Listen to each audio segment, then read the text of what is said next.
r/ask Reddit. What's a big industry secret that isn't supposed to be known by the general public? You use too much Dawn dish soap. That stuff is ridiculously concentrated. Obligatory highest rated comment edit. Don't tell me what I can top my flan with. That's the dirtiest sounding non-dirty thing I've ever read. Midway games at carnivals or fairs purposely let people win early on in the day. This way people carry around the prizes and advertise them for the rest of the day. Edit. Guess I should mention I volunteered at my local fair for several years. Midway game attendants use misinformation through internet forums to get people to play their carnival games early in the day, during their biggest downtime. I'm not sure what to believe anymore. Nearly every caller you hear on Top 40 Radio is either an intern or someone else close to the studio. Everything is fake, especially that War of the Roses shit. Those prank phone calls are fake too. John Cena. Every programmer in the world occasionally writes a very bad code that sticks with the app program forever. Temporary fix file last modified, January 2009. If the first project I released is still out there anywhere, then it will still contain. Our printing department printed your t-shirts wrong, and right now they're filling in the missing ink spots with Sharpies. At Subway my manager never once bought real mayonnaise. The light mayo and the real mayo are both light mayo. Investigate those duckers. This is the shadiest scandal associated with Subway I've ever heard. Worse than the 11 inches foot long. Your children tell us nearly everything about what goes on in your home. Source: preschool teacher. Thanks for all the upvotes and replies. Cracking up reading some of these. A lot of people probably know that when a TV show goes into syndication that some scenes will be cut from episodes to make them slightly shorter, to fit in more commercials. What people don't know is that the show can be slightly sped up as well, to squeeze in just a little more advertising. Friends was the first one I noticed it on. They did it so much. Did the characters speak in high-pitched voices? I attended a songwriting workshop at Berklee School of Music, and Anna Wise, Grammy-winning songwriter, Kendrick Lamar collaborator, told the audience during a presentation that whenever someone magically blows up on SoundCloud or YouTube, that it's not authentic. A label will sign the artist in secret, and then suddenly boost their viewership tremendously to make it look like the independent artist did it on their own. I mentioned this in my post. Also, there are some clever tricks out there to make artists seem more independent than they are. The band Paramore was first signed to Atlantic, one of the biggest major labels ever, but their albums were released on indie label Fueled by Ramen in order to make them seem more punk or DIY. This was literally the post I was going to make. That's what happened with Fall Out Boy, and they realized how well that model worked, so they used it around Panic at the Disco, Paramore, etc. Free On Board was essentially signed to FBR, and then Atlantic bought most of the label, releasing TTTYG under it to appear indie. Paramore is a much more interesting story. The label actually only signed Hailey. They then realized she would make more sense in a band, got the band back around her, and then pushed them on FBR for the indie appearance. This is all when Vinny Od Less Than Jake, FBR founder, left the label. He was going to do basically a tell-all in alternative press, but it never came out. There's a lot more to it, of course, but that's the basic Cliff Note version. Source: I know the owner of a once extremely huge pop punk label in the early zeros. Edit: this clearly blew up, and a lot of people seem to have questions. You're more than welcome to PM me if you'd like. And TTTYG refers to Take This to Your Grave, Fall Out Boy's first label album. Printer ink cartridges are meant to signal that they're empty after a certain number of pages, even if they still have some ink left. Goddammit, all that ink I wasted. The TI-83/84 signing key, that was a real shitstorm. TL. Doctor, the public found out a way to install custom firmware onto TI calculators. TI lost their shit. I'm not smart enough for that article. Apple doesn't like it when you jailbreak your phone. Texas Instruments didn't like it when they jailbroke their calculators. Why you'd want to jailbreak a calculator I am not sure, but hey, there you go. Edit: over 100 responses saying to cheat or play games. I get it. Not sure if this is an industry practice, but a very popular online retail company in my country has no in-house web designers or any other IT staff beyond your generic networking techs. Anytime their website or backend systems need work, they simply advertise a permanent position and give the job of sorting out whatever they need done as a trial for the candidate. Once completed, they then inform them that the position is no longer available and send them on their way. They've been doing this for years. Edit. Well, that escalated quickly. Name and shame, so us devs can tell them to go swivel. Edit. This comment has enough exposure to now let me ask an unrelated question. I've got a plumbus. A mate got it for me. I've got no idea how to clean it. I'd also like to know a bit more about how it was made. The best way to deal with a request like that from a web company is to install a shutdown code into the software you are creating that automatically turns the software off or deletes it once a certain date is passed. If they hire you, you just remove the switch and proceed as normal. If they are just looking to screw you, they'll pull the fast one and be shitting their pants once it all goes kapoof. Protect your work. Edit. I'm getting a lot of PMs screaming that this is illegal, and I think the issue here is that this is being viewed different ways. In my part of the world, if you are giving someone a trial, they are submitting work as a sample. It is not expected to be used and should only be used to evaluate their skill. It seems that in other parts of the world the phrase trial is part of their probationary period that would be part of initial 60, 90 or 120 days of their hiring period so that the company can properly evaluate their work while paying them to do so. In no uncertain terms should you consider installing time bombs or kill switches into your code while people are paying you for your work. To clarify for everyone reading, I am simply referring to work that is submitted as a sample, not work that you have been paid for or are receiving a salary for. Rocket science is like 90% plumbing. It's hardly brain surgery. On the other hand, brain surgery isn't exactly rocket science. Customer service text chat can see what you're typing in the box before you hit send. Please help me. The bad man is Comey, please help me. The bad man, I please help me. The please, hi. I had a problem with my order. Duck you. Is this real? A bottle of Windex is basically 95% water, 4% ammonia, and 1% blue dye fragrance. The most expensive part of the product is the bottle. So should I just go to Ace and buy ammonia and mix my own? Buy a tin of denatured alcohol, and use that plus water for all your glass cleaning needs. Also any metal cleaning you need. It's basically the main component in razor cleaning station solution. Just wear gloves when dealing with it in the buff. Stuff's nasty. Edit. Lots of people mentioning vinegar. That's okay for Windows, but don't do that if you're refilling razor cleaning solution cartridges with it. Go straight alcohol for the grease breaking and evaporative properties. Do not dilute. Former Dunkin' employee here. We don't check the survey codes at the bottom of your receipt. Any random 5 digits in the space. You've got a free donut with purchase.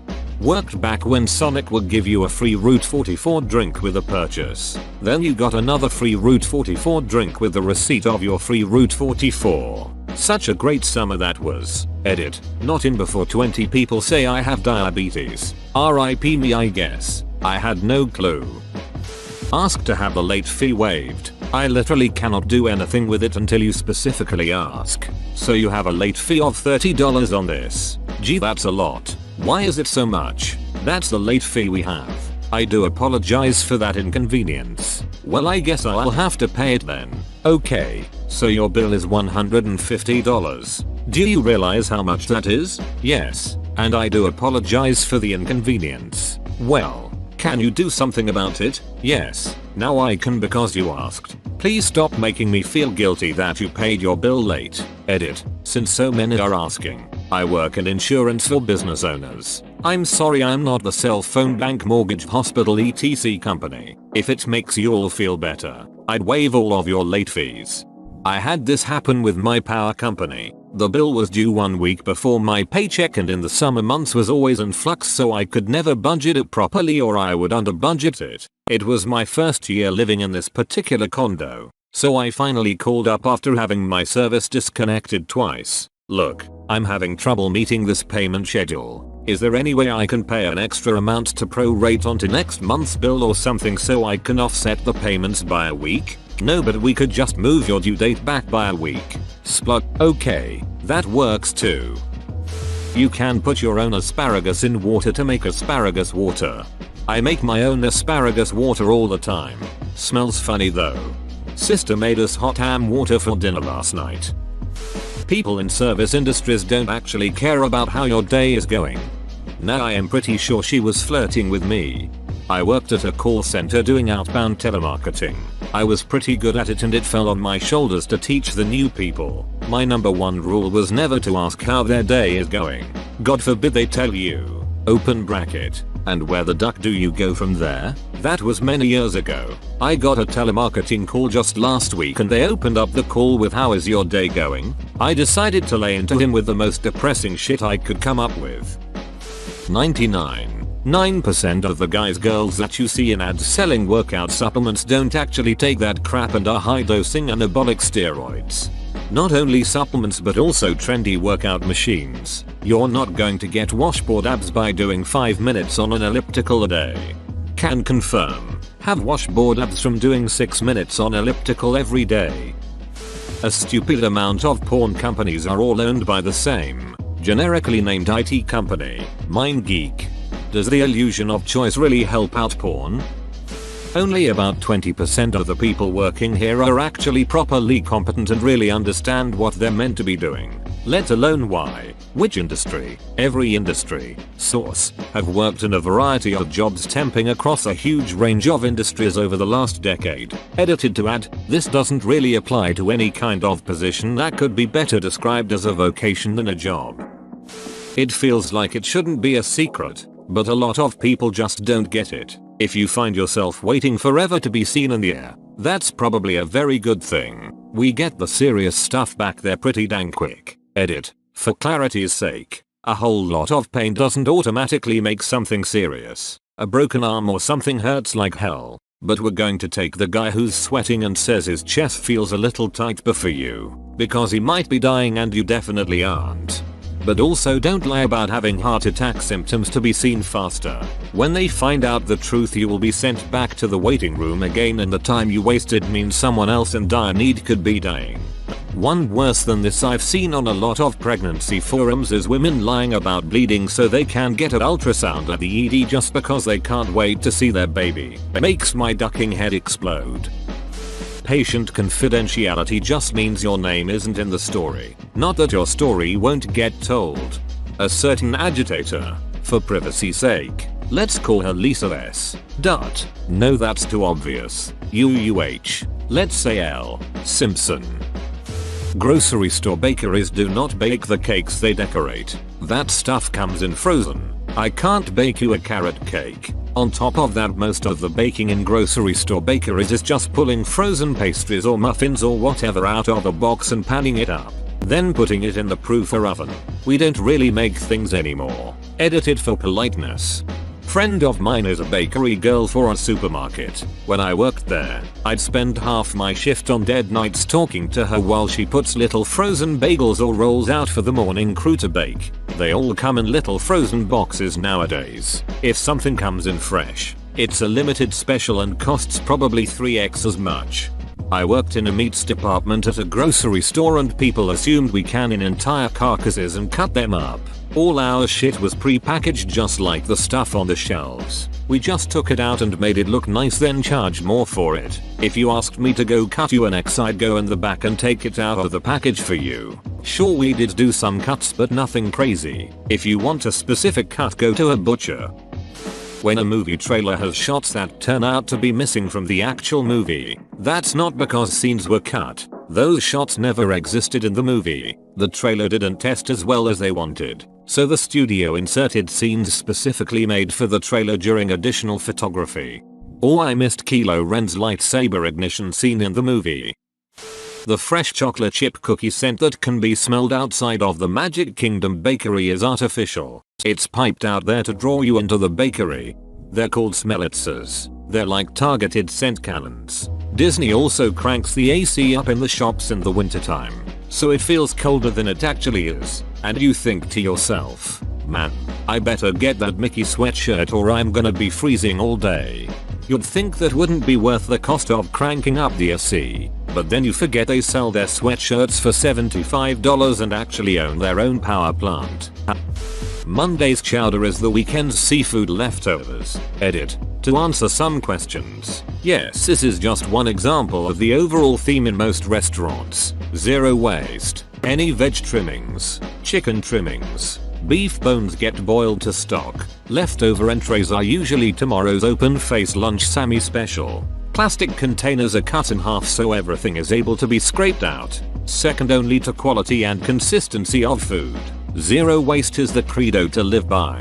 Edit 2. Never really meant this as a bad thing. More so something people don't realize with restaurants. To answer a few questions. No, I've never seen Big Short, so I don't really get the reference. Anthony Bourdain, but one of many chefs who will tell you this. He is, in my eyes, one of the best celebrity chefs out there. But any chef will tell you this. Repetition and time management are 3 key factors in growing as a cook. Yes. Corporate restaurants waste a lot of food. They are often so crazy, as well as make enough revenue from frozen processed dishes that at the end of the day it is cheaper to throw out than worry about legal ramifications. And last but not least, to the guy who said cutting plastic containers in half is worse for the environment, thank you.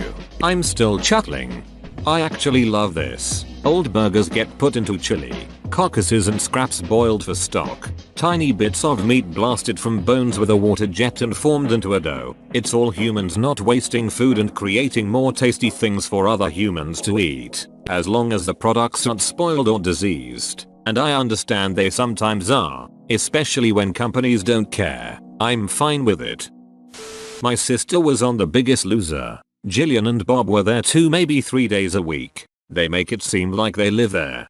I was a contestant on The Biggest Loser. This is a fact. We mostly spend our days working out by ourselves, or with sub-trainers that the celebrity trainers send in. Edit. Took her sister's name out of my comment. Not my place to throw that information out there.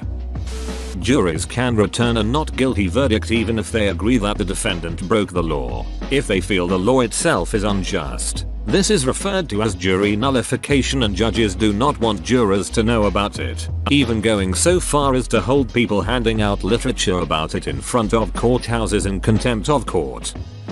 Merlin Entertainments, the company that runs a wide variety of midway attractions like Legoland Discovery Centers as well as Legoland itself, pays most of their American employees less than Walmart. Oftentimes, employees love the job, but ultimately can't afford to keep it. This causes a near 90% turnover rate.